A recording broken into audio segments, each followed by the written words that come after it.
অমিত শাহের খবরে যাওয়ার আগে একটা অবাক করা খবর দেখাবো। জন্মের আগেই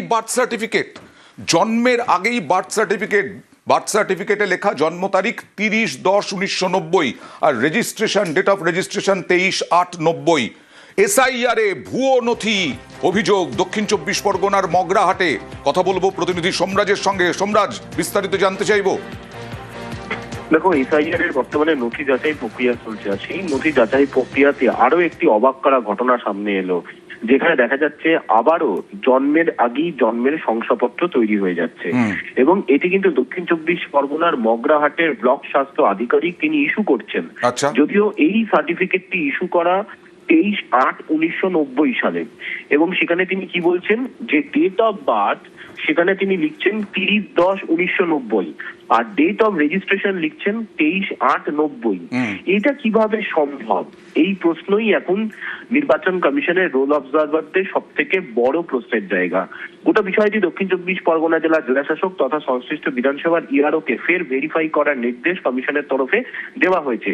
কারণ দেখা যাচ্ছে একাধিক ক্ষেত্রে এই ধরনের ডকুমেন্ট আপলোড করে দেওয়া হচ্ছে বার্থ সার্টিফিকেটের নাম করে। এর আগেও কিন্তু আমরা দেখিয়েছিলাম দক্ষিণ 24 পরগনায় জন্মের আগে জন্মের শংসাপত্র তৈরি হয়ে যাওয়ার ঘটনা।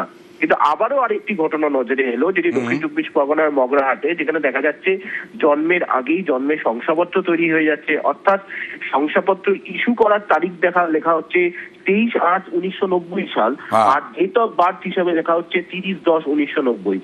এটা কিভাবে সম্ভব? এই যখন এসআইআর এর সুপার চেকিং চলছে বিভিন্ন রোল অবজারভারদের তরফে, তখনই এই তথ্য ধরা পড়েছে। ইতিমধ্যেই সংশ্লিষ্ট বিধানসভার ইআরওকে ফের পুনর্যাচাই করার নির্দেশ দেওয়া হয়েছে বলে কমিশন সূত্রে খবর। এর আগে এই রকম ঘটনা কোথায় ধরা পড়েছিল? দেখো, উত্তর 24 পরগনার বরানগরে ধরা পড়েছিল, যেখানে দেখা গেছিল যে বরানগরেও জন্মের আগে জন্মের শংসাপত্র তৈরি হয়ে যাওয়ার ঘটনা জানিয়ে নির্বাচন কমিশনের তরফে উত্তর 24 পরগনার জেলার জেলাশাসক তথা ডিস্ট্রিক্ট ইলেকশন অফিসারকে গোটা বিষয়টি তদন্ত করতে বলেছিল যে কেন জন্মের আগে জন্মের শংসাপত্র তৈরি হয়ে গেল। কারণ জন্ম তারিখ এবং বার্থ সার্টিফিকেট ইস্যু করার ডেট দুটি সমান নয় দেখা গিয়েছিল।